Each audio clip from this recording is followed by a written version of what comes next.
The following podcast is a presentation of Project Entertainment Network. Welcome to Vicious Whispers with Mark Tullius, your source for horror, sci-fi, suspense, and all things violent.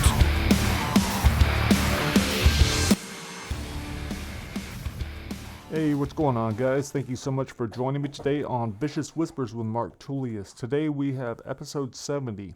At the end of the episode, we will have Ain't No Messiah, chapter 19. That's narrated by Chetter.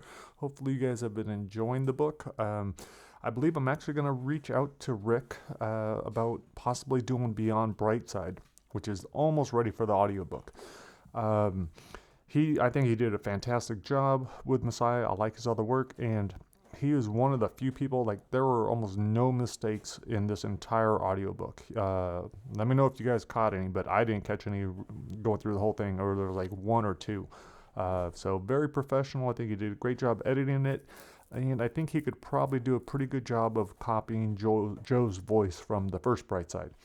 So we will see how that goes. But yeah, so today we have chapter 19. It's a long one, 28 minutes. So I don't think we will do anything from Untold Mayhem. You guys are going to have to wait on that. But the good news is only 5 more weeks before we'll be able to start that up.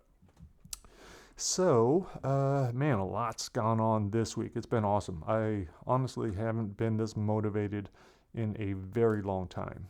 Part of it is I'm just taking things a lot more professionally now. I was reading a good motivational book on why authors fail. It's a really quick book. Lots of the things I've read before, but it's got me motivated. So I'm now taking breaks. When I do have writing time, I'm making sure I take breaks, 5 to 10 minutes in between each hour to do a little workout.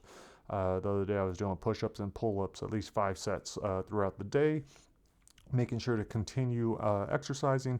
That's helping with my creativity. I've hired someone that's helping with online marketing. My friend Donna, she's going to be helping. Right now she's reaching out to all kinds of reviewers, so we're really going to be pushing reviews. She also redesigned the website. So my website, marktullius.com, is completely redesigned. Check that out. Hopefully it is much more, it's easier to navigate, I'm sure, and it probably looks a lot better.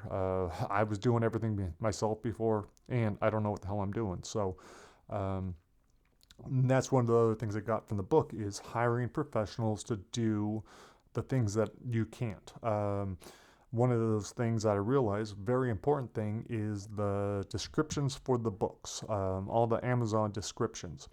These are things that myself, my editors, that we've created ourselves, looking at other examples, trying to copy them, trying to do a good job. But we are not, we don't have that skill set. I don't know what exactly works, what looks best, what will draw people in. And so that's why I just hired someone to redo right now I think they are doing 8 of my books. And then if they do a good job, I'll also give them Beyond Brightside. But they got incredible reviews, so I'm sure they're going to do a good job. So I'm feeling good about that. Another big change I made is, not a big change, but I think last week I mentioned The Rules, the short story I want to put out. Not ready for me to read yet, and I'm still going to look into hiring a narrator for it. But what I did do is I hired an artist, my friend Brian Ochoa. He's worked on some other stuff for me. I know he can do an incredible job with it. I want to get a lot of eyes on the story. It's to draw in new email subscribers, because this story will only be given to newsletter subscribers. So it's a way to as a story I really want to get out there. If I did the drawing myself, I could probably make it look okay, but it's still not going to look very good. I am not an artist. I'm not that kind of artist.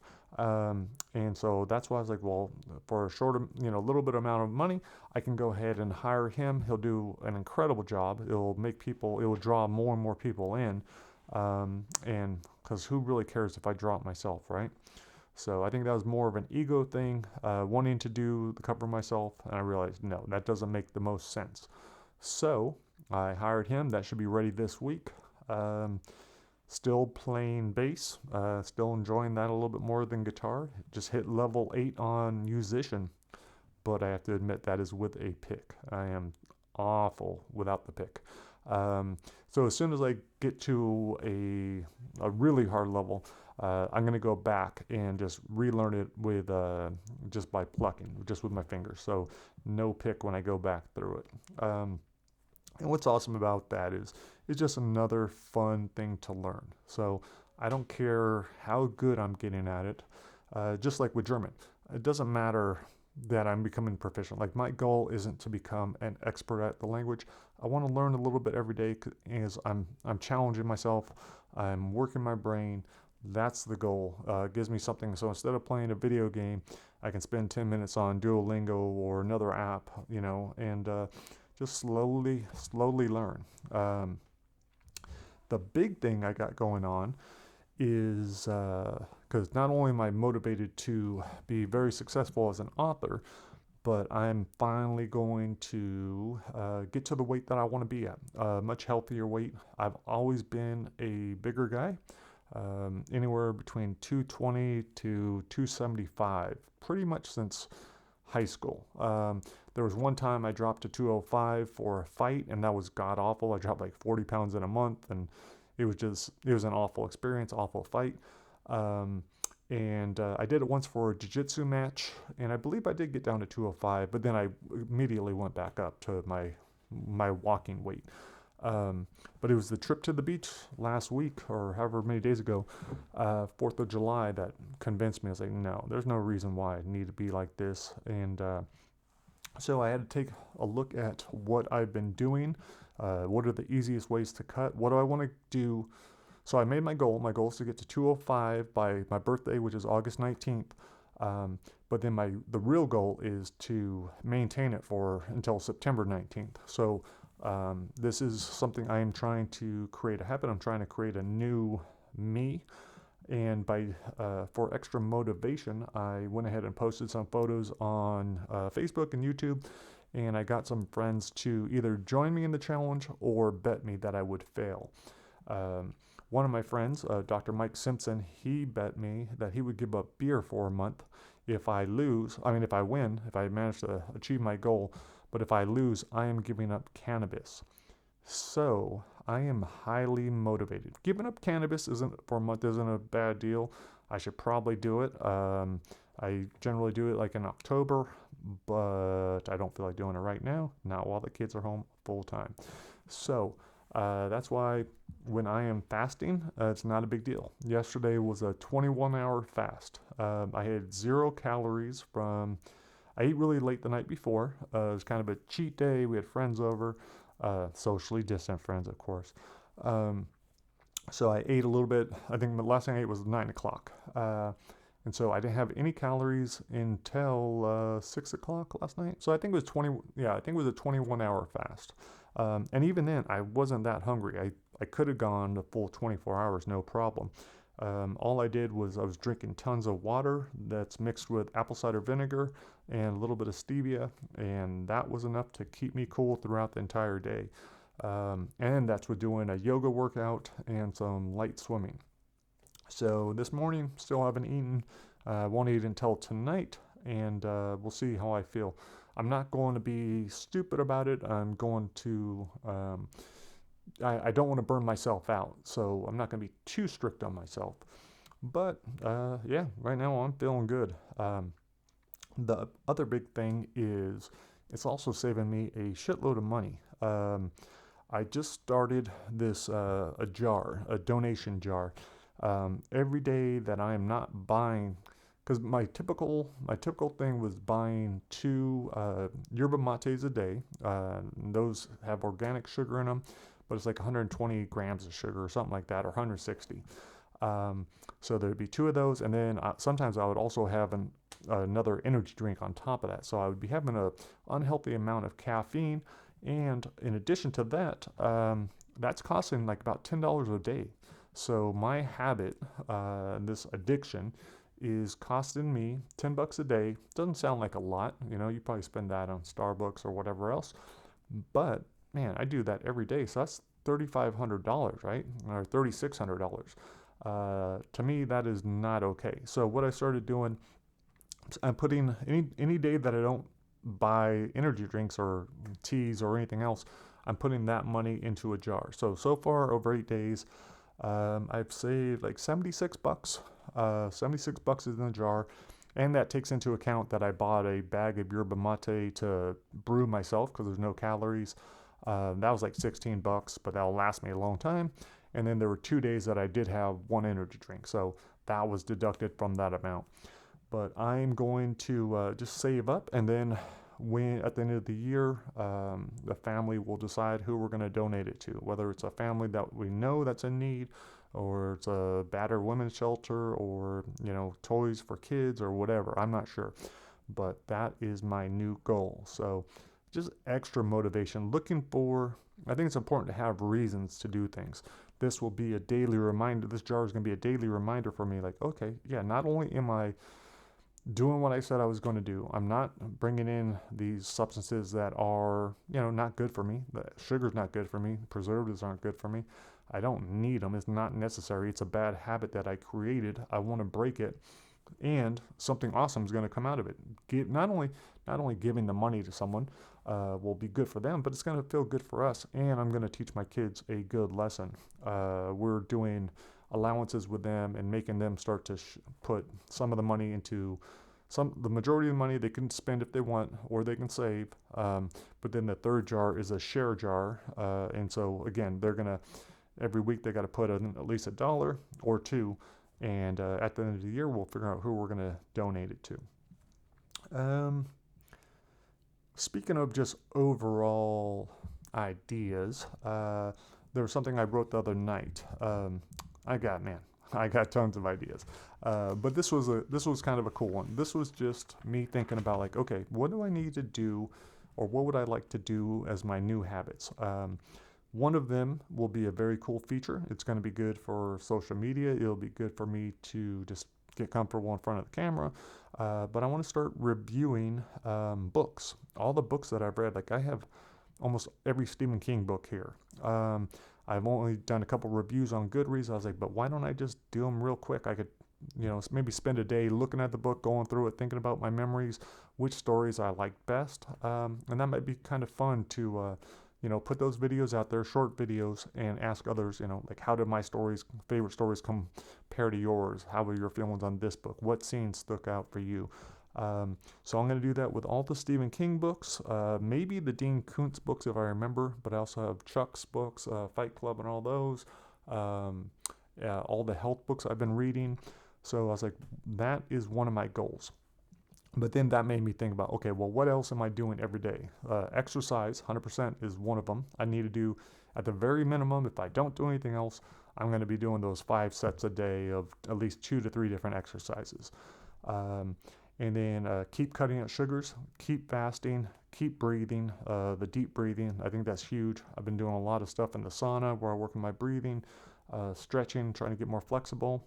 Stay happy, stay aligned. I realize that's one of the big ones. When my neck goes out, I'm nowhere near as good of a mood. It could be a little irritable. I can tell something's off. I don't feel as creative. I got adjusted last week, got put back into place, and now I feel awesome. Also, keep playing music, keep swimming, keep hugging and kissing. Sex. Keep learning German. Increase yoga, and especially the yin yoga. I'm realizing I need more of that.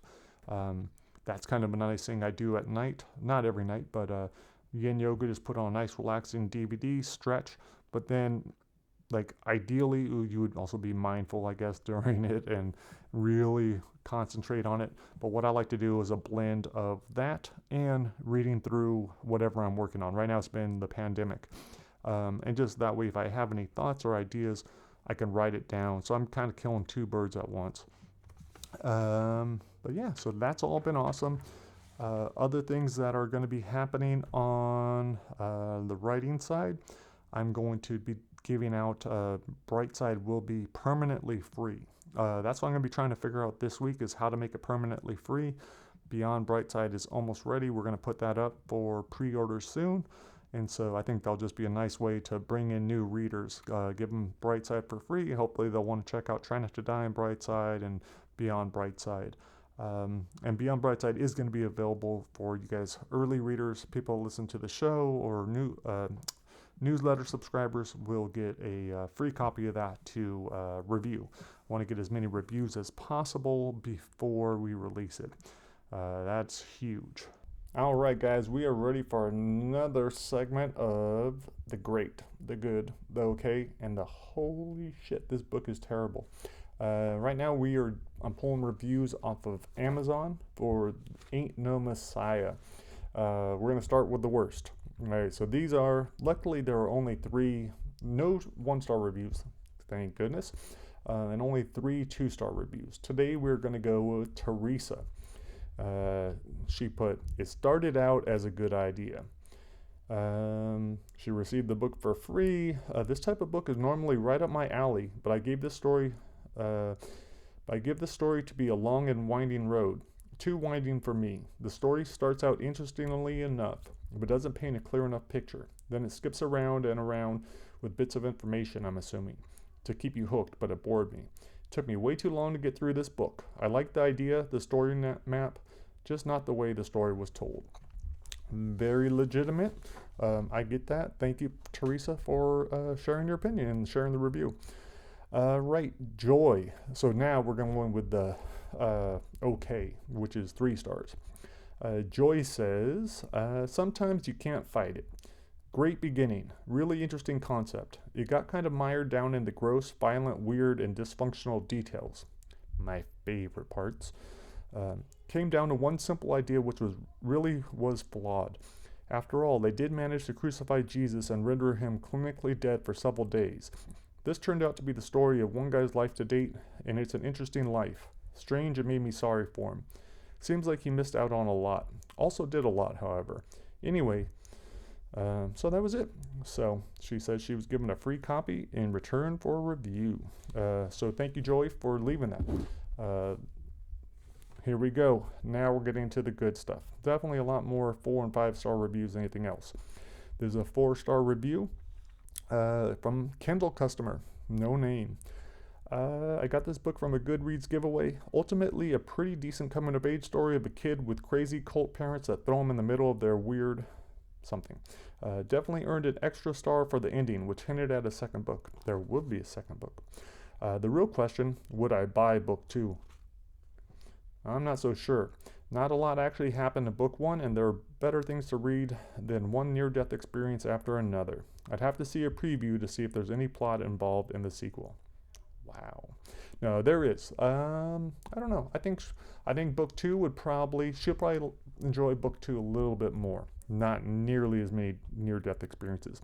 It's with a different character as well. So, Joshua is not in book 2. And then let's do one more. That was a short one. All right, so now we got Mallory A. Haas from the Haunted Reading Room Reviews. She put psychopathological abuse and religious mania. Childhood of terrific abuse, physical, psychological, emotional, religious, and a lifetime of near-fatal, should-have-been-fatal accidents. Is it coincidence or divine miracle? Is Joshua just lucky, or is he indestructible?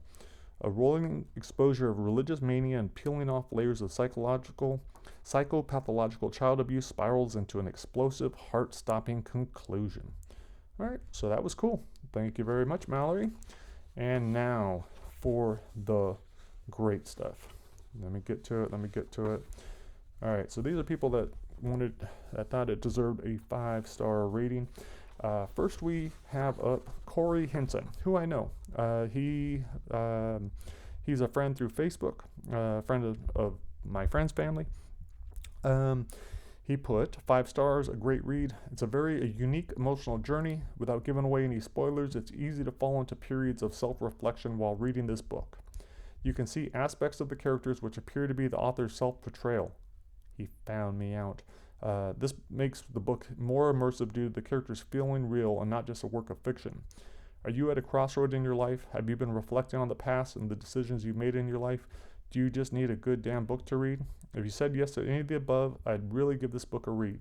Plus, you won't break the bank with the $2.99 ebook price tag. I personally am a purist and had to get the paperback. Thank you, Corey, for that. I appreciate it. I'm glad you really enjoyed it. That's cool. And last one from Karina. 5 stars. Abuse, violence, and sex. She put, this story was super intense with the main character being abused, manipulated, and betrayed at every turn of his life by a horrible father and an indifferent mother that was also in many ways broken by her husband. The story also shows how people as a whole can bring out the worst in themselves when they have blindly followed any type of religion or cause, and we've seen this throughout our history. I really like this book because it brings out many issues that today in society avoid speaking of or try to make it taboo and thinking will be offending others. Excellent. Thank you, Karina. That is awesome. If you guys have left reviews, I sincerely appreciate it. Good, bad, great, shitty, whatever. It definitely helps because even if you don't like the book and you give it a terrible rating, that's going to let someone else know to avoid it. So if they don't like, bad language or death scenes or whatever else. So thank you guys very much. Thank you for listening. Here is chapter 19 of Ain't No Messiah. All right, guys. Talk to you next week. Later.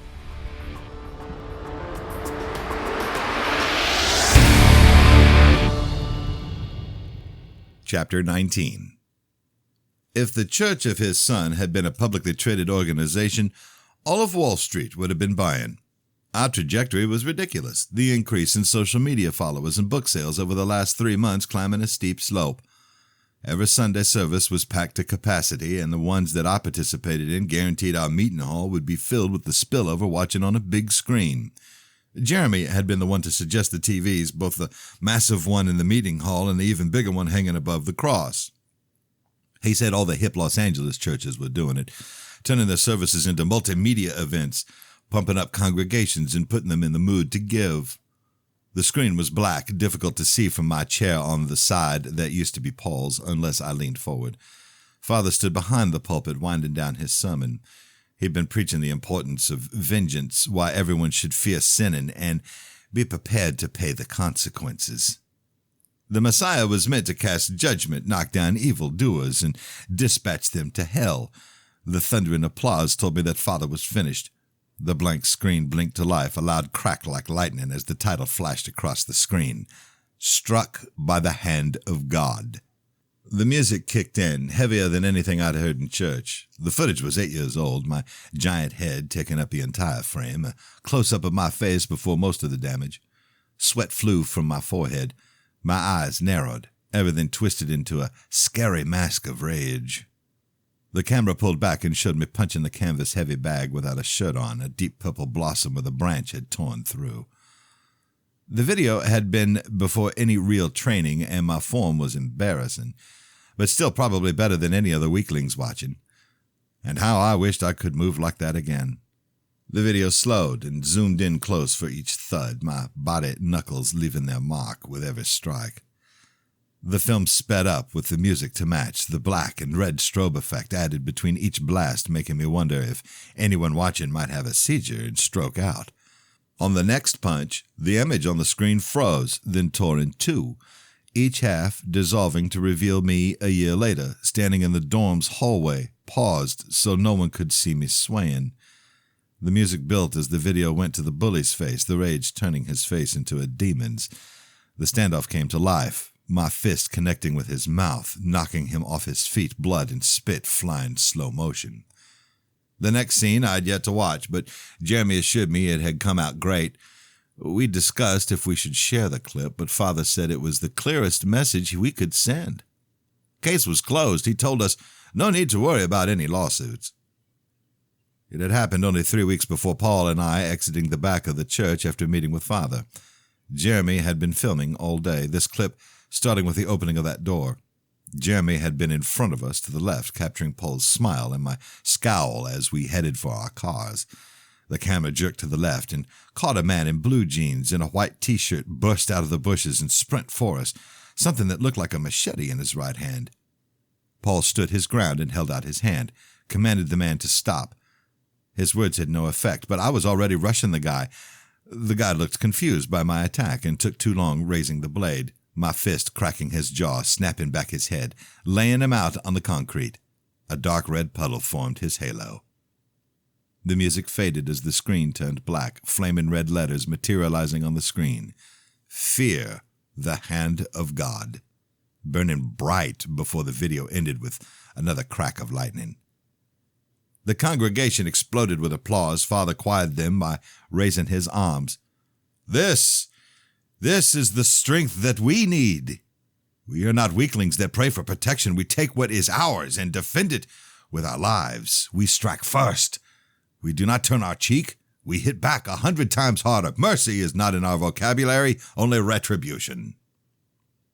A chorus of amens and hallelujahs filled the room, and Father said, "On this most powerful occasion, the Messiah and I will bless 2 of the strongest men we know, the men who will help turn this world into the wonderful place it was destined to be. Now I ask all of you to bow your heads and offer your prayers to these brave souls. Paul Campbell and Senator Burkhart, please rise and step forward. Take your places before the Lord Almighty and His most benevolent Son." I turned my head to watch Paul get up from the first pew on the left, the senator from the one on the right. Every seat in the house was taken. People lining the walls, a camera crew in each aisle and one on the balcony. The Christian Network granted special access for their generous support. Paul, dressed in his brand-new black suit, stood tall at the bottom of the sanctuary steps, his nose once again straight thanks to his plastic surgeon roommate, Teddy. The senator had on a blue suit, red tie, white shirt, the colors of the country he was determined to save. The senator stepped into the aisle but leaned back in and kissed his wife on the cheek, waved to the 3 kids sitting on the other side of her. Father stood at the edge of the sanctuary and waved the men forward, instructed them to kneel on the first step. They obeyed, hands in prayer against their chest. My cue to stand. The nerves were still there, but just barely. More like a sense of excitement, all those eyes looking up to me instead of down on. The likes, the shares, the girls throwing themselves at me, a free 1-bedroom apartment, monthly stipend, and all the fringe benefits for simply showing up and filming some messages. Not such a bad gig. I rarely faced the crowd, preferring to keep the palm print to the wall. When I walked down the steps, the congregation oohed and gasped. At the bottom of the stairs, I turned back to the cross, stepped between Paul and the senator, held my arms out like a T. Father laid his left hand on Paul's shoulder and said, "All of you know Paul, my second son, the boy born to watch over his brother and document his road to redemption. His dedication and sacrifice are unequal to anyone, and he will forever stand at the left hand of the Father." Father's right hand rested on the senator's shoulder. "Not all of you know this great man, the symbol of strength who represents our wonderful state in the Senate. I've had many conversations with Senator Burkhart about his vision and strategies, and I can assure you they are consistent with the church of his son. The man is a believer if I ever saw one." Hearing Father blatantly lie wasn't as difficult as I thought it would be. Jeremy had given Father the photos. The ones from the night Jeremy and I had taken the good senator to Myrtle Beach, where he had a stripper's titty in his mouth, 4 of his fingers inside her. The senator was so drunk he had no idea what was going on, but I couldn't fathom how Father forgave him. Father went on and on about what an incredible job Burkhart was doing, what he'd done for the military contractors in our state, strengthening our country by doing so. He brought up the bills Burkhart drafted, thanked him for the funds he'd raised to buy our church, and when it seemed like he couldn't praise him any more, Father said, "And it is with the utmost pleasure that I am honored to announce that Senator Burkhart is running for and will become the next President of the United States."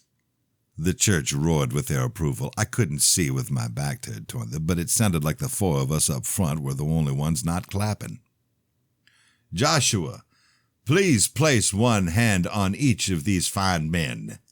I could have kept my hands up another 10 minutes, but I did what he said, Paul flinching at my touch. Father asked me to join him in prayer, so I played along, mouthed the magic words that transformed Paul and the senator into the 2 most blessed individuals in the world. Jeremy arrived at my apartment with his film crew a little after lunch.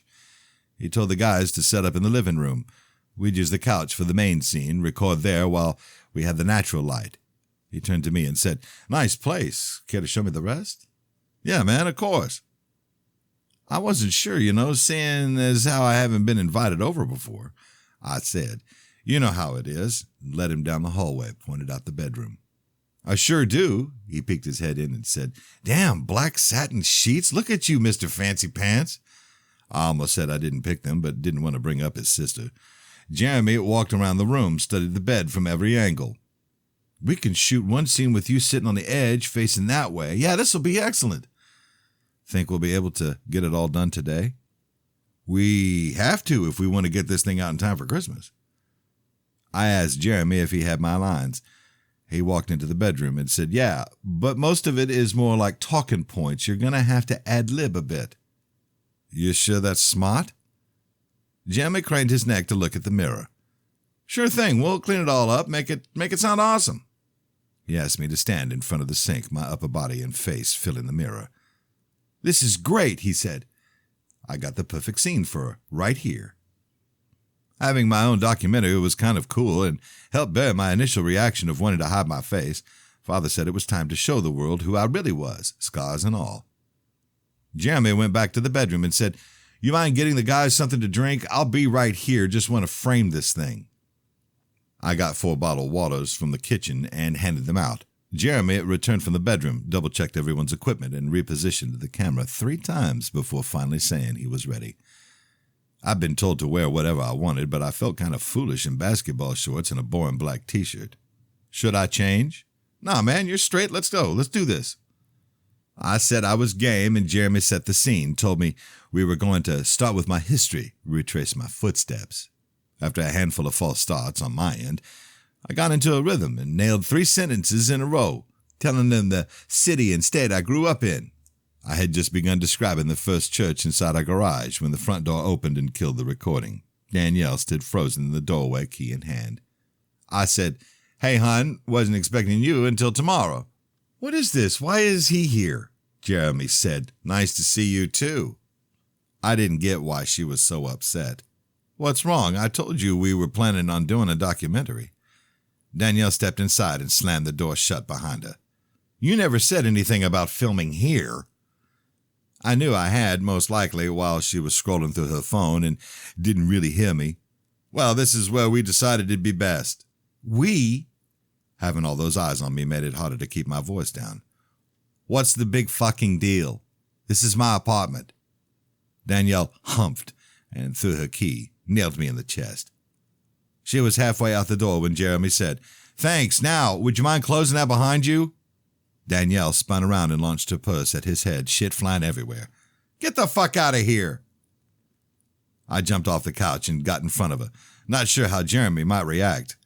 Danny, what are you doing? The purse lay a foot in front of Jeremy. He kicked it away and laughed. Holy shit, nice to see you're off your meds again. I turned toward Jeremy and said, come on. Danielle ducked under my arm and kicked out the leg of the camera's tripod. Darren, the sound guy, caught it a split second before it smashed on the floor. Jeremy was no longer laughing. You stupid cunt, you got any idea how much that cost? I stood between them, Danielle's face bright red in anger I'd never witnessed. She screamed, you didn't fucking pay for it, and I wouldn't give you one shit if you had. That's because you're a psycho bitch. Danielle leapt at Jeremy, her slap only missing because I held her back. I shouted, that's enough. Jeremy said, yeah, get your shit and get out. Danielle was a hair away from hysterical. Me? Me? I'm not going anywhere. I took hold of Danielle's shoulders and led her down the hallway. Hating that I sounded like father, I said, get in the bedroom, now. She tried saying no, but I didn't care and closed her in. From the end of the hallway, Jeremy said, she's got to go. We can't film with her here. Dude, we're going to have to do it another day. Through the door, Danielle shouted, not here. Nice, real fucking nice, Jeremy said. Charles is going to be pissed. Only because I didn't think he'd repeat it, I said, fuck Charles. Nah, man, I get fucked enough by his son. Jeremy turned his back and told the guys to grab the gear. What do you want me to do? He folded the tripod. The thing is, it doesn't matter what I want. Doesn't matter what anyone wants. It's what you want. You're the Messiah. I closed the door behind them and went into my bedroom. The pillows and sheets were on the floor, clothes sticking out of the dresser drawers. Danielle bent over, looking under the bed. "What are you doing? You think you dropped something?" She stood holding a pillow in hand and glared at me. "Were you with him the entire time? What, are you looking for drugs?" The pillow went flying across the room, knocked the only photo of us off the wall. "No, forget it." I was thinking of my stash when I asked, "You think he'd steal from us?" She hesitated. "I just don't want him over here. How hard is that to understand?" Her yelling only made me louder. "You're the one that was always telling me to capitalize on this. What do you think I'm trying to do? What are they paying you? Do you even know? Was it even discussed? For the documentary? Yeah. I didn't know any details. That's just one of those things. What else? The audiobook? Tell me how much you've been paid for that. You see how big we're getting? Father says as soon as we're turning a profit, everyone will feast from the table, including the dogs." I didn't get what she meant. "You know they pay Jeremy more than they do you. They don't pay his rent, plus he's the one doing most of the work. All I gotta do is repeat some words. You're their low-paid puppet." If she hadn't said it so sadly, I would have snapped and yelled something I'd regret later. I kept my mouth shut and went to the kitchen, opened the cabinet, and stood there thinking that Danielle was just telling the truth, pointing out what I needed to admit to myself. I grabbed a glass and filled it with water, turned to see Danielle sit at the table wiping away her tears. She said, "I'm sorry. Can you sit down?" I hated seeing her sad, but my blood was boiling, mad at her, but mostly at myself. I gripped the counter to still my hand and drank half the water. "I'm good." "Please." Danielle laid her arm across the table, offered her hand. "We need to talk." I drank the rest of the water and set the glass down. I hadn't officially been dumped before, but this was how they showed it on TV. Talk or yell? Talk. I said I was sorry. I left the glass on the counter and took my seat, held her hand when she motioned for it. Her palm was hot and sweaty, her face flushed. "So, what's going on? Tuesday you were all pissed off too." "I know. I haven't been sleeping much and I feel like crap." There were dark circles under her eyes, but I'd thought it was from crying. Since Mother, the idea of illness had a new hold on me. "Are you sick?" She shook her head. "Just stressed out, been doing a lot of thinking." I didn't want to ask, but had to. "About what?" "Us, mainly." "Good thinking or bad?" She turned her hand to hold mine with both of hers. "I need to ask you some questions, and I need the truth." "Of course. I've got nothing to hide."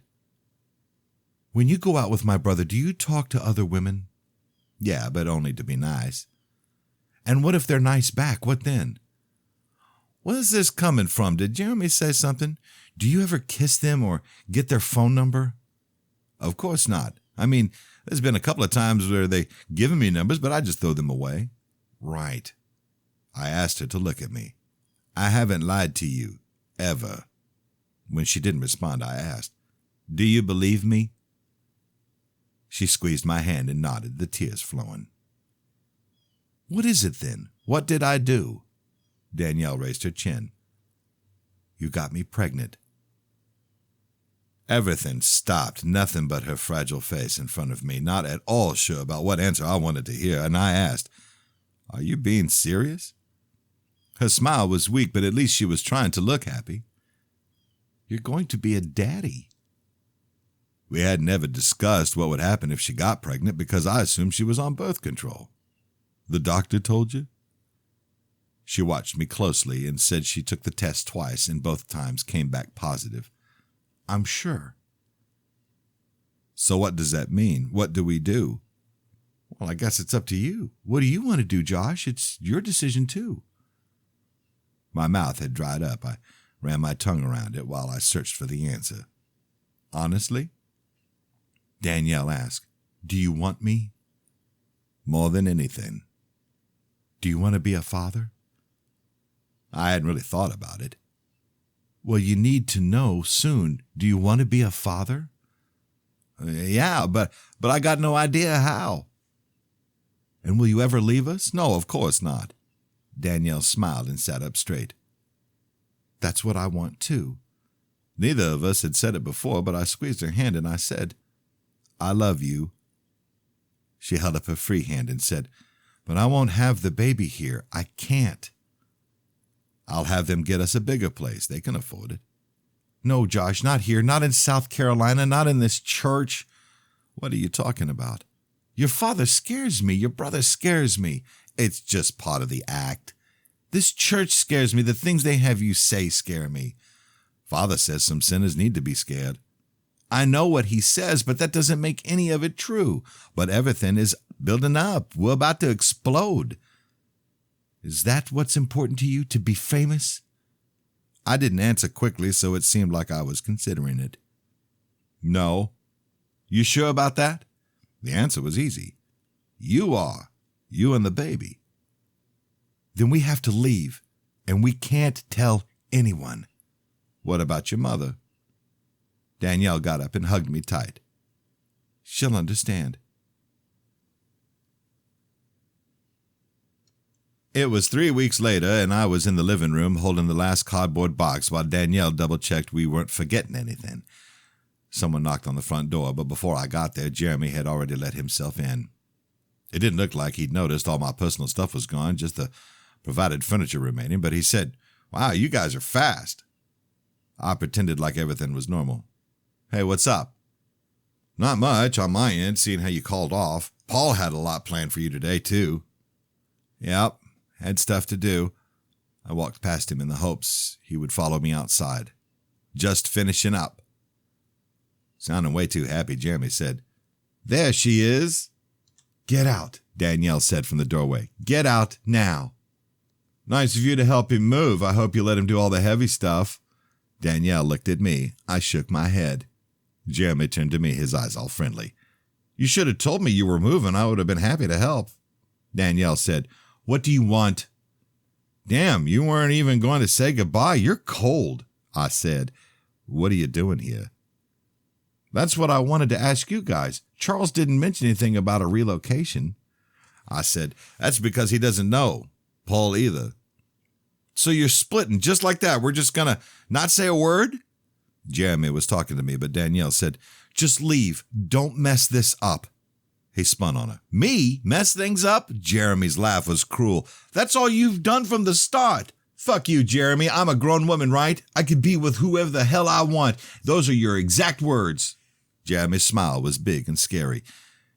"Yeah, those were my exact words. In fact, I remember what I was talking about. Do you?" She pleaded. "Stop it." Jeremy looked like he didn't want to, like he was just itching to blurt it out. "You brought it up." I got between them and said that was enough, walked Jeremy to the door. From the porch, he shouted, "Can't wait to hear you explain this to Yuri." I turned to Danielle. "Who's Yuri?" She ran past me and flew out the door. Jeremy was walking across the small patch of grass when Danielle caught up to him, slamming her hands into his low back, knocking him flat. Jeremy covered up as he got to his feet, and I pulled Danielle to the sidewalk. I said, "What are you thinking? You can't." Danielle threw my hand off her, stepped up to Jeremy with just a foot between them. "Why? Why couldn't you just let us go?" One of Father's town cars had backed into the driveway, boxing in my car. The tent was so dark I didn't notice anyone sitting in the front until the passenger door opened. The guy looked about 10 years older than me, black hair and a big nose, and not much of a physique.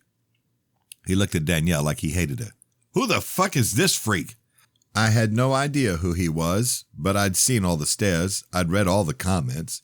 It didn't matter if Paul, chapter 2, verse 41, stated that anyone who took my name in vain or issued any derogatory remark about me or my likeness would burn in hell.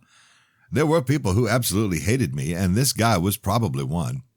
He clenched his fists and kept shouting, only got louder. "This your boss? This the old bitch you've been taking care of?" Danielle lunged at Jeremy, her nails raking his face. "Asshole!" She brought her arm back, but I caught it before she could fire. She screamed at me to let it go, stopped when the guy's fist slammed into the back of her head and dropped her to her knees. Jeremy shoved the guy back. "What the fuck, Yuri?" I laid Danielle on the ground so she wouldn't move her head. Neither one of them noticed me get up. Yuri held his fist by his face, the knuckle on his right one bleeding.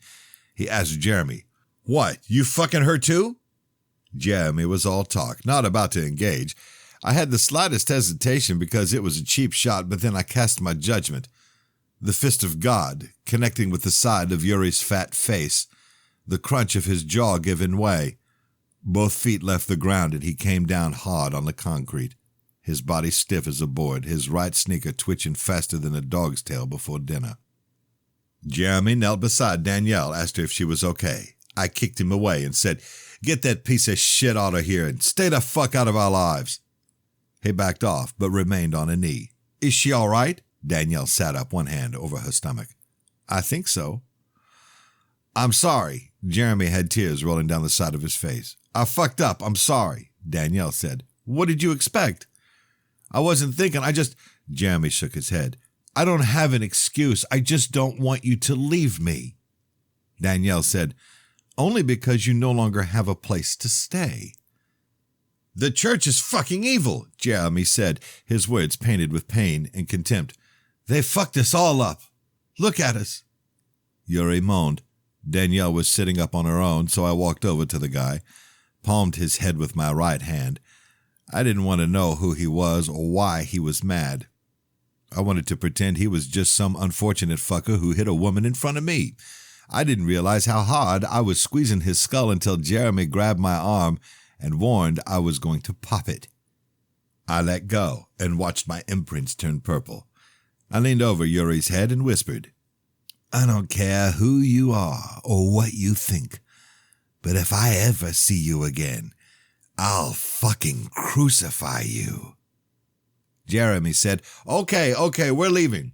He grabbed Yuri around the chest and hauled him to his feet, helped him into the back seat.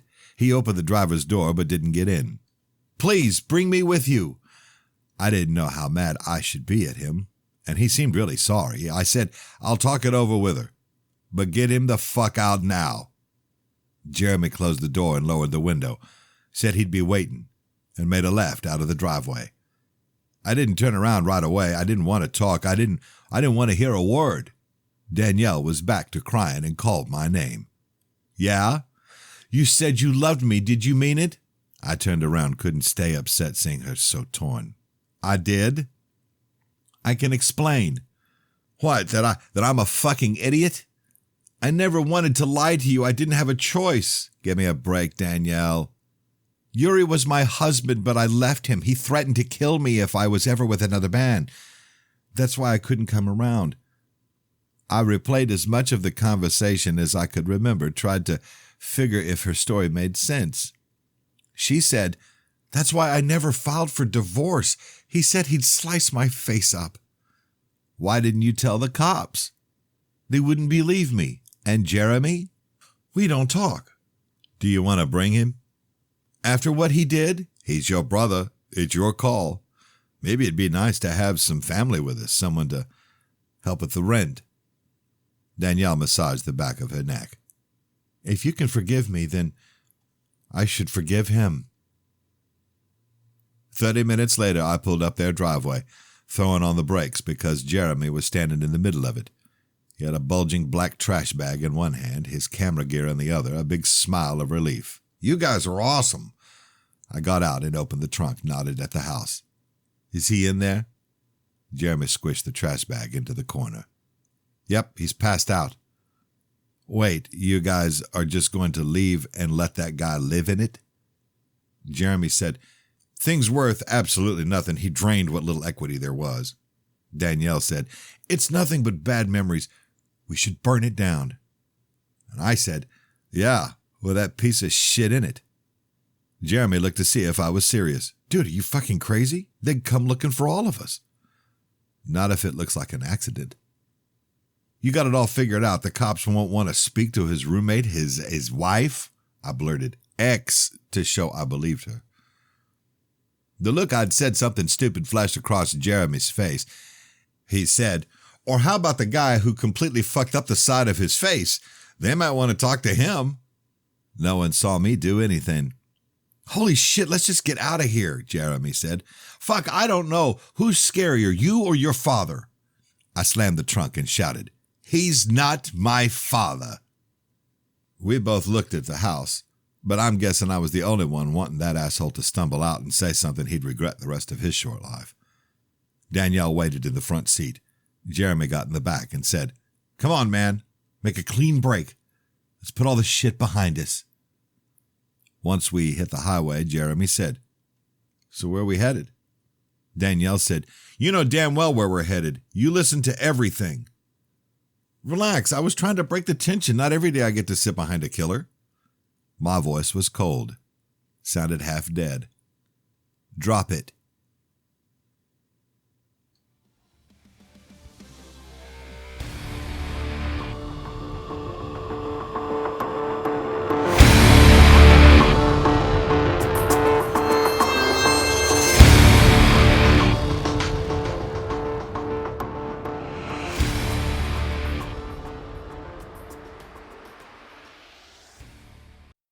This has been a presentation of the Project Entertainment Network.